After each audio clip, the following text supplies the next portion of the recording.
पुढचं आहे तर आपल्याला ग्राउंडिंग टेस्टिंग करायचं. काय करायचं आहे? Ground testing. तर याच्यातला ओपन सर्किट टेस्ट बघितलं, शॉर्ट सर्किट टेस्ट बघितलं, ग्राउंड टेस्ट बघायचं आपल्याला. तर ग्राउंड टेस्ट कुठं आहे हे बघायचं आपल्याला. ग्राउंड टेस्ट करत असताना बघा याच्यात ग्राउंड अर्थिंग. ग्राउंड म्हणजे काय?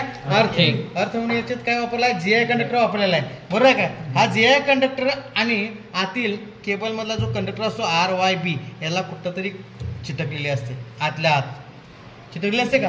कशामुळे चिटकलेली असते? ती काहीतरी आघात झाला असेल, काहीतरी पडला असेल त्याच्यावरती, त्याच्यामुळे काय होते त्याच्यावरती ते अर्थिंग कंडक्टर जो आहे तो या RYB मध्ये कशाला तरी चिटकलेले असते. बघूया आपण आता याच्यामध्ये कुठं तरी अर्थिंग ग्राउंड झालेला आहे. अर्थिंग ग्राउंड शॉर्ट बघायचं आहे आपल्याला. बघूया ग्राउंड शॉर्ट काय येणार आहे, त्याचा रिझल्ट काय येणार आहे? 0 दाखवणार. बरोबर आहे का? हा 0 दाखवलेला आहे, इथं दाखवलेला आहे. कुठं झालेलं आहे? हे ग्राउंड चाललेलं आहे बघा इथं. हे अर्थिंग GI कंडक्टर वापरलेला आहे. आर्मरिंग केबल आहे, हे इथं शॉर्ट केलेलं आहे बघा. आहे का? ठीक आहे.